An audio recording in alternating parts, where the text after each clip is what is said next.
हमारे इस YouTube channel के सेगमेंट फास्ट न्यूज में आप तमाम का इस्तकबाल है। इस वीडियो में आप देख सकते हैं कमेंटों में बहुत ज्यादा खबरें। तो आइए शुरू करते हैं वीडियो को और देखते हैं आज की ताजा तरीन खबरें।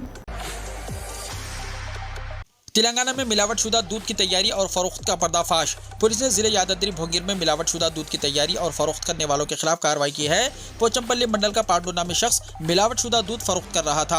पुलिस ने धावा करके इसे गिरफ्तार कर लिया। इसके पास से 150 लीटर मिलावटशुदा दूध, 2 लीटर हाइड्रोजन पेरोक्साइड और दीगर अशिया जब्त कर लिए। एक और कार्रवाई में पुलिस ने गौस कुंडा मौजा में भी मिलावटशुदा दूध फरोख्त करने वाले असगर नामी शख्स को हिरासत में ले लिया। इसके पास से 220 लीटर मिलावटशुदा दूध और मिलावट का सामान जब्त कर लिया।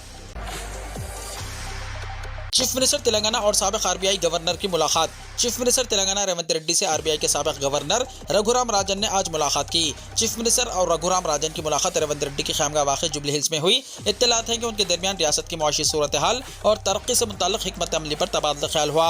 मुआशी सूरत हाल को बेहतर बनाने के लिए आरबीआई के साबिक गवर्नर की जानिब से 12 तजावीज़ पेश की गई हैं। इस मौके पर डिप्टी चीफ मिनिस्टर भट्टी विक्रमार्का, रियासती वजीर श्रीधर बाबू और चीफ सेक्रेटरी शांति कुमारी के अलावा दीगर आला ओहदेदारान मौजूद थे। कोंडा सोरिखा ने रियासती वजीर की हैसियत से ओहदे का जायजा हासिल कर लिया। तेलंगाना में कांग्रेस हुकूमत के इख्तिदार में आने के बाद रियासती वज़रा एक के बाद एक चार्ज संभाल रहे हैं। कोंडा सोरिखा ने इतवार को रियासत की वजीर जंगलात, माहौलियात और टैक्सेशन की हैसियत से ओहदे का जायजा हासिल कर लिया। सेक्रेटेरिएट की चौथी मंजिल पर वाक़ दफ्तर में उन्होंने खुसूसी पूजा के बाद अहल खाना के साथ जिम्मेदारी संभाल ली। इस मौके पर रियासती वजीर पूनम प्रभाकर, कई MLAs, देवोदिया, जंगलात और आलूदगी कंट्रोल बोर्ड के सीनियर अफसरान, अमला और सियासी कायदीन ने शिरकत की और वजीर को मुबारकबाद दी। इसके बाद कोंडा सोरिखा ने महकमा जंगलात की सरगर्मियों पर पहली जायजा मीटिंग की। हैदराबाद के एयरफोर्स एकेडमी में मुश्तरका ग्रेजुएशन परेड, राजनाथ सिंह ने की शिरकत। हैदराबाद के दुंडिगल एयरफोर्स एकेडमी में एक मुश्तरका ग्रेजुएशन परेड यानी CGP का इनेकाद किया गया। इस प्रोग्राम में वजीर दिफा राजनाथ सिंह ने मेहमान खुसूसी की हैसियत से शिरकत की। इस मौके पर वजीर दिफा ने नौजवान पायलट से सलामी ली। इस मौके पर राजनाथ सिंह ने कहा कि हर किसी को हमेशा नए ख्यालात को कबूल करने का जज्बा रखना चाहिए और अपनी इख्तियार को ख़त्म नहीं होने देना चाहिए। बाद में दीगर ममालिक के फौजी अफसरान ने नौजवान पायलट्स के साथ मिलकर मशक़ें देखी। इस प्रोग्राम में तरबियत याफ्ता 213 नौजवान पायलट्स ने हिस्सा लिया। इस मौके पर पायलट्स PC-7 तरबियती तैयारों, सुखोई 30 और सारंग हेलीकॉप्टरों के साथ हवाई मुजाहरा किया गया। परेड के बाद नौजवान पायलट बाज़ाब्ता तौर पर फिजाइया में शामिल हो जाएंगे। तेलंगाना में 11 IAS ओहदेदारों के तबादले, दाना किशोर प्रिंसिपल सेक्रेटरी महकमे बल्दी नज़्म-ओ-नस्क मुकर्रर। तेलंगाना हुकूमत ने 11 IAS ओहदेदारों का तबादला किया। इस सिलसिले में चीफ सेक्रेटरी शांति कुमारी ने इतवार को मुतल्लिक़ अफसरान के तबादले का हुक्म जारी किया। म्युनिसिपल एडमिनिस्ट्रेशन डिपार्टमेंट के special chief secretary Arvind Kumar को डिजास्टर मैनेजमेंट डिपार्टमेंट मुंतकिल कर दिया है। इनकी जगह दाना किशोर को बल्दी नज़्म-ओ-नस्क का प्रिंसिपल सेक्रेटरी मुकर्रर किया गया है। इन्हें HMDA और CDM के कमिश्नर की हैसियत से इजाफी जिम्मेदारियां भी सौंप दी गई हैं। हुकूमत ने B वेंकटेशम को महकमे तालीम का चीफ सेक्रेटरी मुकर्रर किया। इन्हें कॉलेज और टेक्निकल एजुकेशन डिपार्टमेंट के कमिश्नर के तौर पर इजाफी जिम्मेदारियां सौंपी गई है। निजामाबाद में BRS के 4 कॉर्पोरेटर्स बीजेपी में शामिल। तेलंगाना के निजामाबाद म्युनिसिपल कॉर्पोरेशन में BRS पार्टी को बड़ा झटका लगा। एक ही दिन 4 कॉर्पोरेटर्स ने पार्टी छोड़ दी। इतवार को उन्होंने बीजेपी के कौमी जनरल सेक्रेटरी सुनील बंसल की मौजूदगी में भगवा खंडवा पहन लिया। साडू माधव, अकुला हेमालता श्रीनिवास, संकारी नारायणा और मल्लेश यादव बीजेपी में शामिल होने वालों में शामिल हैं। बताया जाता है कि चारों बीजेपी से जीतने के बाद BRS में शामिल हुए थे। निजामाबाद अर्बन हल्का असेंबली से बीजेपी के धनपाल सूर्य नारायणा ने हालिया असेंबली इंतखाबात में कामयाबियां हासिल की थी, जिसके पेश नजर ये 4 कॉर्पोरेटर्स दोबारा बीजेपी में वापस आ गए हैं। पकवान गैस 500 रुपए में सरबराह करने की तैयारियां तेज। तेलंगाना रियासत की कांग्रेस हुकूमत ने अपनी 6 गारंटी में से एक 500 रुपए में गैस सिलेंडर के वादे पर अमलावरी के लिए तैयारियों का आगाज कर दिया है। महकमा सिविल सप्लाईज ने महालक्ष्मी स्कीम पर अमलावरी के लिए 2 तजावीज़ तैयार की हैं। अंदरून 100 दिनों में इस पर अमलावरी को यकीनी बनाने के लिए रियासत में घरेलू पकवान गैस सार्फिन की तादाद सालाना 6 या 12 सिलेंडर सरबराह करने पर सब्सिडी की सूरत में हुकूमत पर आयद होने वाले माली बोझ पर मुश्तमिल रिपोर्ट तैयार करते हुए वजीर सिविल सप्लाईज उत्तम कुमार रेड्डी को पेश कर दी गई है। रियासत में 1.20 करोड़ घरेलू पकवान गैस कनेक्शन है, जिसमें HPCL के 43,39,354 कनेक्शन हैं। जुमला सारिफिन 44% ऐसे सारिफिन हैं जो हर महीने रिफिल कराते हैं। तकरीबन 52.80 लाख सारिफिन हर महीने एक गैस सिलेंडर इस्तेमाल करते हैं। रियासत में 79.99 लाख राशन कार्ड खानदान को पहली तजवीज़ में शामिल कर लिया जाए तो इस स्कीम पर अमलावरी की जाए तो 1 करोड़ से ज्यादा सारिफिन को 500 रुपए में सिलेंडर देने की स्कीम पर फौरी अमल किया जा सकता है। फिलहाल पकवान सिलेंडर की कीमत 955 रुपए है। एक गैस सिलेंडर की बुकिंग पर मरकजी हुकूमत 40 रुपए की सब्सिडी दे रही है। साथ ही उज्ज्वला कनेक्शन पर 340 रुपए की सब्सिडी हासिल हो रही है। रियासत में 11.58 लाख उज्ज्वला कनेक्शन हैं। गिविडप के हिस्से के तौर पर रियासत में 4.2 लाख सारिफिन ने सब्सिडी से दस्तबरदारी इख्तियार कर ली है। अगर स्कीम के तहत सारिफिन को सालाना 6 सिलेंडर सरबराह किए जाते हैं तो हुकूमत पर 2225 करोड़ रुपए का इजाफी माली बोझ आयद होगा। अगर 12 सिलेंडर्स दिए जाते हैं तो सालाना 4450 करोड़ रुपए का सरकारी खजाने पर इजाफी माली बोझ आयद होगा। महकमे सिविल सप्लाईज के अहदेदारों की जानिब से तैयार करदा रिपोर्ट का तफसीली जायजा लिया जा रहा है। खतई रिपोर्ट वसूल होने के बाद चीफ मिनिस्टर ए रेवंत रेड्डी को पेश की जाएगी। आला सतही इजलास तलब करने के बाद स्कीम पर अमलावरी के लिए खतई फैसला किया जाएगा। धरना चौक पर एहतजाजी मुजाहिरों पर कोई पाबंदी नहीं, कमिश्नर पुलिस ने कहा। कमिश्नर पुलिस हैदराबाद के श्रीनिवास रेड्डी ने कहा कि शहरियों को धरना चौक पर एहतजाज करने का हक है, बशर्ते कि एहतजाज पुरअमन हो और कानूनी हुदूद की पाबंदी की जाए। कमिश्नर पुलिस की जानिब से कल किए गए इस ऐलान से धरना चौक पर एहतजाज मुनज़्ज़म करने पर साबिक़ BRS हुकूमत की जानिब से आयद करदा पाबंदियों के खिलाफ जिद्दोजहद करने वाले जहदकारों और शहरियों को राहत मिली है। इंदिरा पार्क के करीब वाक़ धरना चौक एहतजाजी प्रोग्राम मुनज़्ज़म करने के लिए एक तारीख़ी अहमियत का मुकाम है। मुख्तलिफ समाजी और सियासी तंजीमों ने उनके मसाइल को पेश करने, बेदारी पैदा करने और उनके काज के लिए अवामी हिमायत हासिल करने के लिए इसका इस्तेमाल किया है। ग़िज़ा में मिलावट के केसेस में हैदराबाद सर्र-ए-फ़हरिस्त। शहर हैदराबाद को ग़िज़ा में मिलावट के केसेस में मुल्क में पहला रैंक दिया गया है। नेशनल क्राइम रिकॉर्ड्स ब्यूरो यानी NCRB के जारी करदा डेटा में यह बात कही गई। तेलंगाना इस मामले में दूसरे मुकाम पर है। इसके बाद आंध्र प्रदेश 2022 में हिंदुस्तान के 19 बड़े शहरों में ग़िज़ा में मिलावट के 251 केसेस दर्ज किए गए हैं। इनमें हैरत अंगेज तौर पर हैदराबाद में 246 केसेस की इत्तला है। हैदराबाद के 3 कमिश्नरेट्स रच्चाकुंडा, हैदराबाद और साइबराबाद की मुकामी पुलिस ने ग़िज़ा में मिलावट के केसेस में निपटने के सिलसिले में सरगर्म इक़दामात किए और कई अशिया को जब्त किया। जब्तशुदा अशिया में मिलावटी अदरक, लहसुन पेस्ट, आइसक्रीम्स और चाय की पत्ती शामिल है। चावल की कीमतों में बेतहाशा इजाफा, आम लोगों को मुख्तलिफ दुश्वारियों का सामना। गुज़िश्ता चंद महीने से अशियाई ज़रूरिया की कीमतों में मुसलसल इजाफा हो रहा है। मुल्क भर में बारिश में कमी, गैर मौसमी बारिश और शदीद तूफानों की वजह से ज़राई पैदावार में कमी वाक़ हुई है। जारिया साल खरीफ सीजन में भी ज़ेर काश्त रकबे में नुमाया कमी आई है। यहाँ तक कि कटी हुई फसलों को भी तूफान से शदीद नुकसान पहुँचा है, जिसकी वजह से आम लोगों को मुख्तलिफ दुश्वारियों का सामना करना पड़ रहा है।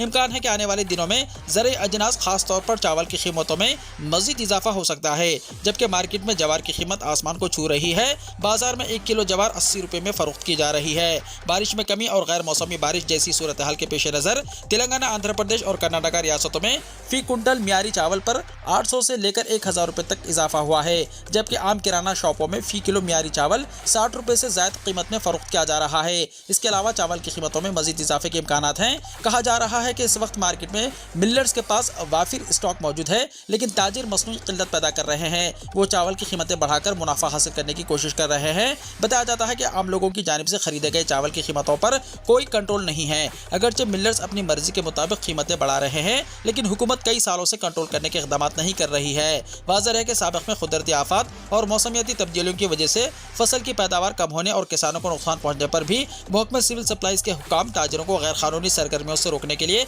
सख्त इक़दाम करते थे और अचानक धावे करके मुकदमात दर्ज किए जाते थे और गैर कानूनी मिलर्स पर पाबंदियाँ लगाई जाती थी। हालिया दिनों में इस किस्म की सरगर्मियाँ मुकम्मल तौर पर खत्म हो चुकी हैं। हुक्काम का कंट्रोल और निगरानी ना होने की वजह से आम आदमी बुरी तरह मुतासिर हो रहा है, क्योंकि ताजिर सिंडिकेट बन चुके हैं। होलसेलर्स का कहना है कि आइंदा 2 से 3 महीने में कीमतों में इजाफा जारी रहेगा।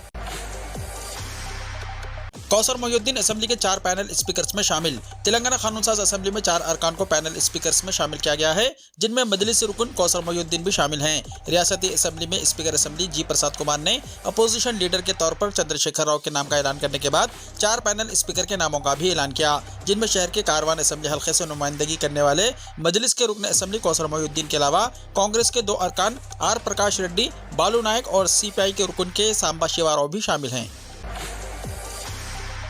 खवातीन को मुफ्त बस सफ़र की स्कीम के खिलाफ ऑटो ड्राइवर्स का एहतजाज। रियासती हुकूमत की जानिब से खवातीन को बस में मुफ्त सफ़र की सहूलत फराहम किए जाने पर ऑटो ड्राइवर्स की जानिब से शदीद एहतजाज किया जा रहा है। ऑटो यूनियनों ने इन्हें मुतबादिल रोजगार फराहम करने का मुतालबा करते हुए रियासत गिर एहतजाज करने का फैसला किया है।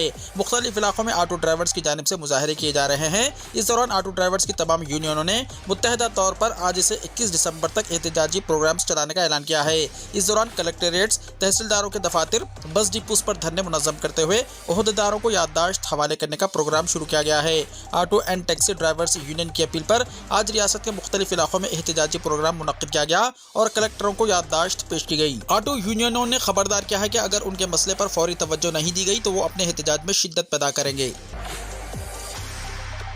तेलंगाना में रात के दर्जे हरारत में कमी, सर्दी में बतदरीज इजाफा। तेलंगाना में रात के दर्जे हरारत में मुसलसल कमी हो रही है और सर्दी में बतदरीज इजाफा हो रहा है।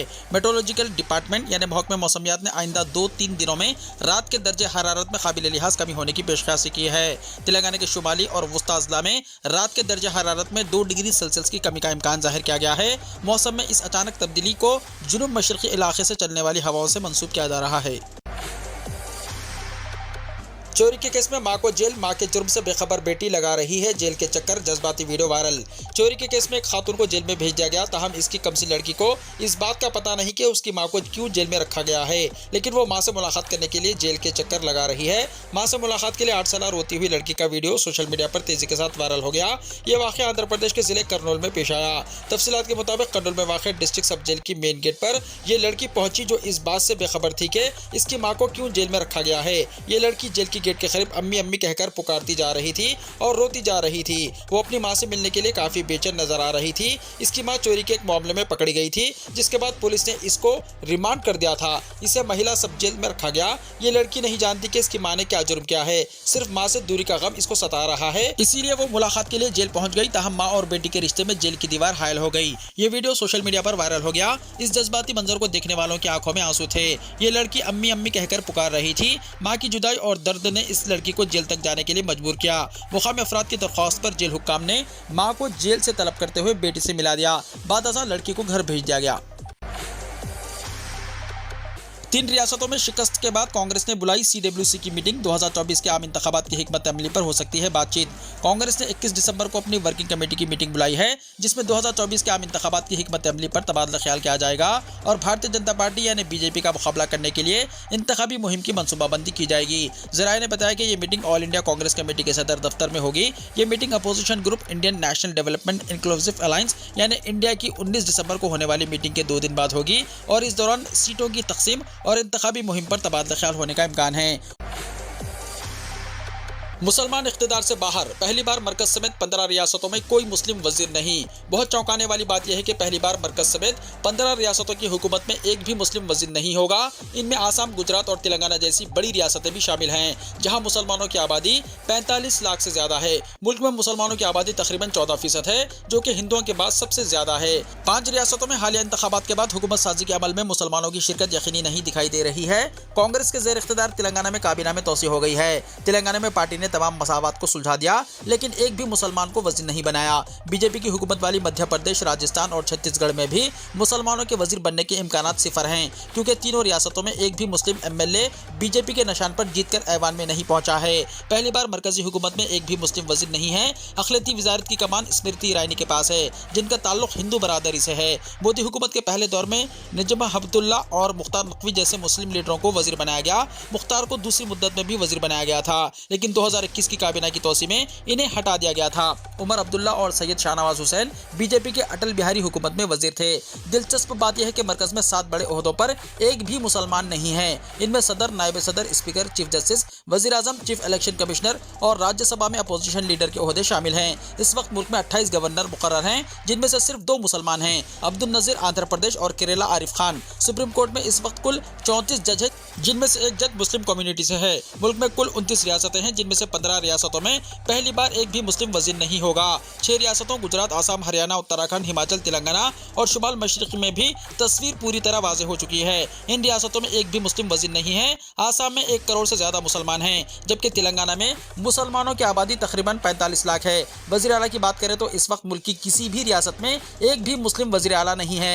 एदाद व शुमार की बात करें तो इस वक्त मुल्क की 28 रियासतों और 2 मरकज के ज़ेर इंतजाम इलाकों में मुंतखब वजीर आला हैं। इनमें से 25 वज़राए आला हिंदू, 2 ईसाई और एक बुद्ध और सिख बरादरी से है। तमिलनाडु के वज़ीर आला एम के स्टालिन खुद को किसी मजहब का नहीं मानते।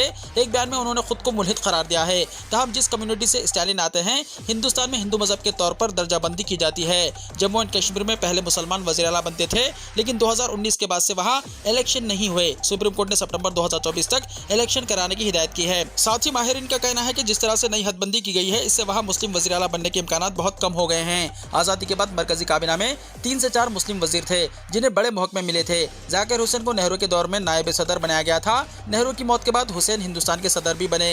इंदिरा के दौर में बरकतुल्लाह खान को राजस्थान का वज़ीर आला बनाया गया और अब्दुल गफूर को बिहार का वज़ीर आला बनाया गया। बीजेपी के अटल बिहारी हुकूमत में भी मुसलमानों को हिस्सा दिया गया। अटल हुकूमत ने 2002 में APJ अब्दुल कलाम आज़ाद को सदर के ओहदे के लिए नामजद किया था। महाराष्ट्र के नागपुर की कंपनी में धमाका, 9 हलाक। महाराष्ट्र के नागपुर जिले में सोलर एक्सप्लोजिव कंपनी में धमाका हुआ, जिसमें 9 अफराद हलाक हो गए। महलूकीन में 6 खवातीन और 3 मर्द शामिल हैं। बताया जाता है कि यह धमाका सोलर एक्सप्लोजिव कंपनी के कास्ट बूस्टर प्लांट में पैकिंग के दौरान हुआ। फिलहाल मौके पर राहत और बचाव का काम शुरू कर दिया गया है। इकोनॉमिक एक्सप्लोजिव लिमिटेड, जो सोलर ग्रुप के जेर इंतजाम है, दिफाई शोबे के लिए मुल्क के सबसे बड़े असलाहसाज इदारों में से एक है। इस वक्त यहाँ हिंदुस्तानी फौज और बहरिया के लिए मुख्तलिफ हथियार तैयार किए जाते हैं। इसके अलावा इस कंपनी के जरिए हिंदुस्तान से बाहर 30 से ज्यादा ममालिक को हथियार बरामद किए जाते हैं। मशहूर ताजिर सत्यनारायण नवलाल के जरिए चलाई जाने वाली कंपनी का बाजार गांव में तकरीबन 2000 एकड़ पर फैला हुआ एक बड़ा यूनिट है। जराये ने बताया कि बाजार गांव में वाक़ई कंपनी के CBH2 यूनिट में काम करने वाले 12 में से 9 कारकुनों की इतवार को मौत हो गई और CBH2 प्लांट की इमारत तबाह हो गई। हमास के साथ लड़ाई में मजीद 2 इस्राएली फौजी एहलकार हलाक। गजा की पट्टी में होने वाली लड़ाई में मजीद 2 इस्राएली फौजी एहलकार हलाक हो गए। यहाँ 7 अक्टूबर से फलस्तीन और इसराइल के दरमियान जंग जारी है। आज इतवार को जंग अपने 72वें दिन में दाखिल हो गई। इसराइल के मारूफ अखबार टाइम्स ऑफ इसराइल के मुताबिक जंग के 71वें दिन हफ्ते के रोज लड़ाई के दौरान 2 फौजी अफसरान 26 साल जोसेफ एवंस डोवरॉन और 24 साल शेलू जेल्टजमीन हलाक हुए। इसराइल डिफेंस फोर्स यानी IDF ने इतवार को उनके नाम और तस्वीर जारी किए हैं। IDF के मुताबिक गजा की पट्टी में हमास के खिलाफ जमीनी मुहिम के आगाज से अब तक 121 सिक्योरिटी फोर्सेस हलाक हो चुके हैं। वीडियो को लाइक शेयर कीजिए और हमारे इस YouTube चैनल को सब्सक्राइब करते हुए इसके बेल आइकॉन को भी प्रेस कर लीजिए, ताकि ऐसी ही ताज़ा तरीन खबरों का नोटिफिकेशन सबसे पहले आपको मिलता रहे।